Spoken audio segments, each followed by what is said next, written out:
लीलासन सुंदरी उपासे सरस्वत्यै नमः लम्पृथे तत्त्वात्मने नमः गन्धं वैकल्पयाम्यं वाकारितत्त्वात्मने नमः पुष्पं वैकल्पयाम्यं वायुतत्त्वात्मने नमः धूपं भावयामि तेजस्तत्त्वात्मने नमः दीपं दर्शयामि वं अमृततत्त्वात्मने नमः अमृतोपहारनिवेदनं कल्पयामि जगतत्त्वात्मने नमः ताम्बूलानि सकलोपचारपूजां परिकल्पयामि श्रीकल्याणगुणावहं विपुहरं दुःस्वप्नदोषावहं गङ्गास्नानविशेषपुण्यफलदम् गोदानतुल्यं नृणाम् आयुर्वृद्धि तमुत्तमं शुभकरं सन्तानसम्पत्प्रदं नानाकर्मसुसाधनं समुचितं పంచాంగమాకర్ణ్యతాం. శ్రీగురుభ్యో నమః. ఈ రోజు నుంచి మనకు వచ్చేటటువంటి నడుస్తున్నటువంటి సంవత్సరం విశ్వావసు సంవత్సరం. ఇత పూర్వం జరిగినటువంటిది క్రోధినామ సంవత్సరం. క్రోధి అంటే కోపముతో కూడుకున్నటువంటిది. అందుకే ఆ సంవత్సరం అంతయు కూడా ఎవరికి ఎలాంటి శుభ పరిణామాలు జరగకుండా ఎక్కువ మొత్తంలో అశుభమే జరిగింది. కాబట్టి ఈ సంవత్సరము విశ్వావసునామ సంవత్సరము. విశ్వావసునామ సంవత్సరము అంటే విశ్వము అంటే ప్రపంచం మొత్తం, వసువు అంటే దానికి రెండు రకాల అర్థాలు ఇచ్చారు. మధ్యమము అని, మధ్యమ స్థానంలో ఈ సంవత్సరము అన్ని రకాల ఫలితాలు కూడా మధ్యమ స్థానంలోనే జరుగుతాయి, మధ్యమ స్థానంలోనే ఉండవి అని ఒక శాస్త్ర ప్రమాణము మనకు వచ్చింది. అయితే ఈ సంవత్సరంలో వచ్చేసి జనాల మధ్య కూడా జనాల మధ్యనే కానీ వ్యాపారమే కానీ కాలమే కానీ అంతా మొత్తయు కూడా మధ్యమ స్థితియే ఉండడం జరుగుతుంది. అయితే ఈ సంవత్సరానికి అధిపతి అయినటువంటి వ్యక్తి రాజు రవి, రాజవాహనము గజము అనగా ఏనుగు, మంత్రి వచ్చేసి చంద్రుడు, సేనాధిపతి రవి, పూర్వసస్యాధిపతి గురువు, అపరసస్యాధిపతి కుజుడు, అర్ఘ్యాధిపతి రవి, మేఘానికి అధిపతి రవి, రసానికి అధిపతి శని, నీరసానికి అధిపతి బుధుడు, పురోహితుడు గురువు, గ్రామపాలకుడు రవి, గణనము చేసేవాడు శుక్రుడు, దైవజ్ఞుడు కూడా రవి, పరీక్షించేవాడు బుధుడు, పశుపాలక సంరక్షకుడు యముడు, స్థానరక్షకుడు యముడు, వర్షానికి అధిపతి త్రిపుడు, వాయువుకు అధిపతి శని. అయితే ఎక్కడైనా ప్రతి సంవత్సరము రాజుతోనే ఫలితం ఉండడం జరుగుతుంది. కానీ ఒక్కొక్కసారి రాజు ఎంత ఉచ్చ స్థితిలో ఉన్నా మంత్రి అనేవాడు సరిగ్గా లేకపోతే రాజ్యం మొత్తము నశించిపోతుంది అనే విషయాన్ని తెలుసుకోవాలి. అయితే ఈ సంవత్సరము రాజు కొంచెం బలహీనంగా ఉన్న రాజుకు సంబంధించినటువంటి మంత్రి అనే చంద్రుడు చాలా ఉచ్చ స్థానంలో ఉన్నాడు. కాబట్టి చాలా అద్భుతమైనటువంటి పరిణామాలు కొన్ని విషయాలలో బ్రహ్మాండంగా జరుగుతాయి అని చెప్పడం జరుగుతుంది. అయితే మొదలుగా రాజు యొక్క ఫలితాన్ని మనం చూద్దాం. రాజు రవి అయినందుకు ఈ సంవత్సరం రాజు రవి అవుచే ప్రభువులకు పరస్పర విరోధములు, అల్పవృష్టి, ప్రజలకు ప్రభువులకు వలన అనేకమైనటువంటి భయాలు ఉండడం జరుగుతుంది. దానిలో శస్త్రచికిత్సలు అంటే ఆరోగ్య సమస్యలు, ఎవరికైనా సరే ఆరోగ్య సమస్యలు ఎక్కువగా ఉండే అవకాశం కలుగుతుంది. అగ్నిబాధలు, ఎండలో కూడా సామాన్యం కాదు అసామాన్యంగానే సూర్యుడు ఈ సంవత్సరము ఇబ్బంది పెట్టడం జరుగుతుంది. ఉండడానికంటే కూడా ఎక్కువ డిగ్రీల మొత్తంలో ఎండ ఎక్కువ అవరోధం జరుగుతుంది. స్వల్పంగా దొంగలతో కూడా బాధనే ఉన్నది. అనగా పశువులకు అల్పక్షీరంలో కూడా అనేకముగా ఇబ్బందులు ఉండే అవకాశము ఉన్నది. రాజకీయాలలో కూడా అనేకమైనటువంటి మార్పులు జరగడం జరుగుతుంది.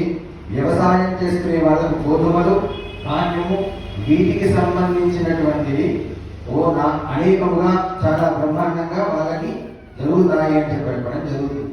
రాజు వాహనము ఏనుగు అవ్వడం చేత ఈ సంవత్సరము సుభిక్షము క్షేమము, ప్రజలకు శుభముగా ఉంటారు. వర్షాకాలము పెద్ద అనుకూలముగా లేకపోయినప్పటికీ కూడా కానీ ఎక్కువ సమస్త ప్రాణకోటికి ఇబ్బందులు ఉండవు అని చెప్పడం జరుగుతుంది. మంత్రి చంద్రుడు ఈ సంవత్సరం మంత్రి చంద్రుడు అవడం వలన ప్రజలకు అభ్యుదయము, రాజకీయాలకు కూడా అభ్యుదయము. అభ్యుదయము అంటే మంచి స్థితి, ఉన్నత స్థితి అని చెప్పి అర్థం.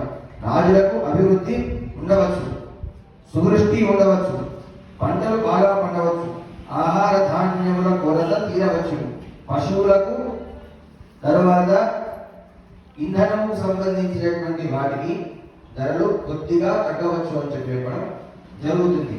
ఆ తర్వాత అనేకమైనటువంటి వాటికి ధర్మకార్యానికి కూడా ప్రజలకు ఆసక్తి ఎక్కువగా ఉండడం జరుగుతుంది. ఎందుకంటే చంద్రుడు అనేవాడు మనఃకారకుడు, మనఃపీడోపశాంతయే. మనస్సులో ఏదైనా ఎటువంటి ఇబ్బంది ఉన్నా సరే మనకు ఆ సమస్యలోని పరిష్కారం జరగకపోయినా చంద్రుడిని ఆరాధిస్తే మనకు మనస్సు అనేది కొంచెము తృప్తిగా ఉంటుంది. అక్కడ ఆ సమస్య ఎంత ఉన్నతమో, ఎంత పెద్ద అంతకుండా సమస్య ఉండని ఆ మనస్సు మీద ఉండేటటువంటి బాధ అనేది ఉండదు. అలాంటి వాళ్ళకు చాలా బ్రహ్మాండంగా ఉంటుంది. సేనాధిపతి రవి. సేనాధిపతి అంటే మనందరినీ సంరక్షించేవాడు. ఆయన కొంచెం బలహీనంగా ఉండడం వలన కొద్దిగా ఇబ్బందులు ఎదుర్కొనే అవకాశాలు ఎక్కువగా కనిపిస్తున్నాయి. ఎందుకంటే మన రాజే రవి అయినాడు, రాజే సూర్యుడు. ఆ సూర్యుడు మొదటి నుంచే బలహీనంగా ఉన్నాడు కాబట్టి ఆయననే సేనాధిపతి కూడా అయినాడు. కాబట్టి ఎక్కువగా మనను సంరక్షణ విభాగంలో అనేకంగా ఇబ్బందులు ఎదుర్కొనే అవకాశం అయితే కనిపిస్తుంది. పూర్వసస్యాధిపతి గురువు. ఈ పూర్వసస్యాధిపతి అనే వ్యక్తి సేనాధిపతి కింద ఉండే వ్యక్తి. ఆయన గురువు అవడం వలన ఎక్కువగా అంటే సూర్యుడికి గురువుకి మంచి మిత్రత్వం ఉన్నప్పటికీ కానీ వారి స్థానాలను బట్టి వారికి విరోధం అనేది పెరుగుతుంది. కాబట్టి ఇప్పుడు గురువు వచ్చేసి వృషభంలో ఉన్నాడు. వృషభం నుంచి ఒక 6 నెలల వరకు ఎటువంటి ఇబ్బందులు ఉండవు ఎవరికి కూడా. ఒక 6 నెలల తర్వాత జూన్ కాలం నుంచి కొద్దిగా గురువు వలన అపశకునాలు ఎదురయ్యే అవకాశం ఉంది. ఎందుకు అంటే గురువు విఘ్నంలోకి వస్తాడు, అది గురువు యొక్క స్థానము. గురువులు ఇద్దరు శత్రువులు కనుక అనేకంగా ఆర్థిక సమస్యలతో కూడుకున్నటువంటి వాళ్ళందరూ ఇంకా ఆర్థికంగా లోతులకు వెళ్ళే అవకాశాలు కనిపిస్తున్నాయి. వారికి ఈ సంవత్సరము ధనముతో సత్సంబంధాలు పెట్టుకున్నటువంటి ఎవరికి కూడా అంటే ఇంట్రెస్ట్ గా నడిపించే వారికి ఎక్కువ మొత్తంలో వచ్చే అవకాశాలు అయితే ఎవరికి కనిపించడం లేదు. ఆ తర్వాత అర్ఘ్యాధిపతి వచ్చేటటువంటి వారు రవి. ఈ సంవత్సరము అర్ఘ్యాధిపతి రవి అవడం వలన భూమి కొనుగోలు స్థితి మొత్తము పడిపోతుంది అనే విషయాన్ని చెప్పడం జరుగుతుంది. ఆ తర్వాత మేఘాధిపతి రవి. మేఘాధిపతి వర్షానికి కారకుడు కూడా రవియే అవడం వలన అకాల వర్షాలు ఉండడం జరుగుతుంది.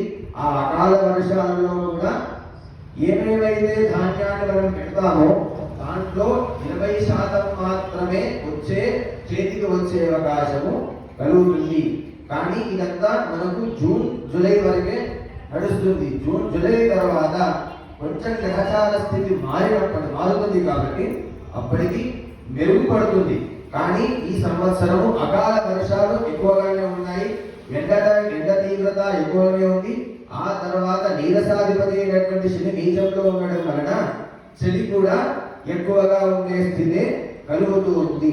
ఆ తర్వాత రసాధిపతి శని అవడం వలన ఈ సంవత్సరం శని ఉచ్చ స్థితిలో ఉండడం వలన నువ్వులు మినుములు తర్వాత నూనె వాటికి సంబంధించినటువంటి ఏదైనా ఉన్నా ఒక్క మోతాదులో ఫలితం అంటే ఒక 50% నుంచే ఫలితం రావడం జరుగుతుంది. నీరసాధిపతి బుధుడు నీరసాధిపతి అవడం వలన కొన్ని గ్రహచార స్థితులు కలిగినటువంటి వాళ్ళకి ఎక్కువగా ఆరోగ్య సమస్యలు బుధుడు నీచంలో పడితే వచ్చేటటువంటి మొదటి ఆరోగ్య సమస్య మోకాళ్ళ నొప్పులు లేదా కడుపుకు సంబంధించింది లేదా ఊపిరితిత్తులకు సంబంధించింది. కీళ్ళ నొప్పులు, అది శని నీచంలో పడితే కీళ్ళ నొప్పులు, ఇలాంటి నొప్పులతో ఎవరైతే ఇబ్బంది పడుతున్నారో వాళ్ళందరికీ కూడా అనేకంగా ఇబ్బందులు ఎదుర్కొనే అవకాశం కనిపిస్తూ ఉంది. పశు సంరక్షణాధిపతి యముడు, పశు సంరక్షణాధిపతి యముడు అవడం చేత అల్పవృష్టి పశువులకే కానీ అల్పవృష్టి ఉండును. పశువులకు కూడా రోగాది పీడలు ఎక్కువగా అధికమవడం జరుగుతుంది. తరువాత స్థానరక్షకుడు యముడు కొన్ని రాశుల వారికి శీఘ్రంగా స్థానచలనము అనేది జరగడం జరుగుతుంది. అది రాశి యొక్క వివరాలు చెప్పుకున్నప్పుడు ఏ రాశి స్థానచలనం ఉంది, ఏ రాశికి ఏ విధంగా ఉంది అనే విషయాన్ని మనం తెలుసుకోవడం జరుగుతుంది.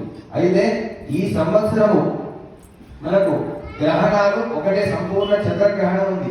అది 7వ తారీఖు 9వ నెల సెప్టెంబర్ 7, 2025 నాడు ఆదివారం నాడు మనకు సంపూర్ణమైనటువంటి చంద్రగ్రహణం సాయంత్రం 6 గంటల నుంచి తెల్లారి ఉదయము 6 గంటల వరకు 12 గంటలు మనకు చంద్రగ్రహణం అనేది సంపూర్ణంగా ఉన్నది. ఆ తర్వాత మనకు 3వ తారీఖు 3వ నెల 2026 ఉగాదికి ముందు మన దేశంలో లేదు, మన దేశంలో మాత్రం గ్రహణము అనేది లేదు. ఈసారి ముహూర్తాలు చాలా అధికంగా ఉన్నాయి. మూఢము కూడా కేవలం ఒక 10-25 రోజులు మాత్రం, 10-20 ఒక చివరి నెల తప్పితే మిగతా యొక్క మొత్తంలో మూఢములు లేవు. అనేకంగా ముహూర్తాలు చాలా బ్రహ్మాండంగా ఉండడం జరిగింది. కర్తరి నిర్ణయం కూడా చేయడం జరిగింది. కర్తరిలో చేయదగిన కర్తరి మనకు 4వ తారీఖు 5వ నెల ప్రారంభమవుతుంది, 11వ తారీఖు 5వ నెల వెళ్ళిపోతుంది. ఈ రోజులలో చేయదగని కార్యక్రమాలు ఏమిటంటే భూమి పూజలు చేయడము, ఆ తర్వాత స్తంభం పెట్టుకోవడము, ద్వారాన్ని ప్రతిష్ఠించడము, ఇవి పనికి రాదు. గృహప్రవేశాది కార్యక్రమాలు మొత్తము మనము చేసుకోవచ్చును. ఆ తర్వాత వచ్చేది మన రాశి ఫలితాలు. మేషరాశి వాళ్లకు 2% ఆదాయం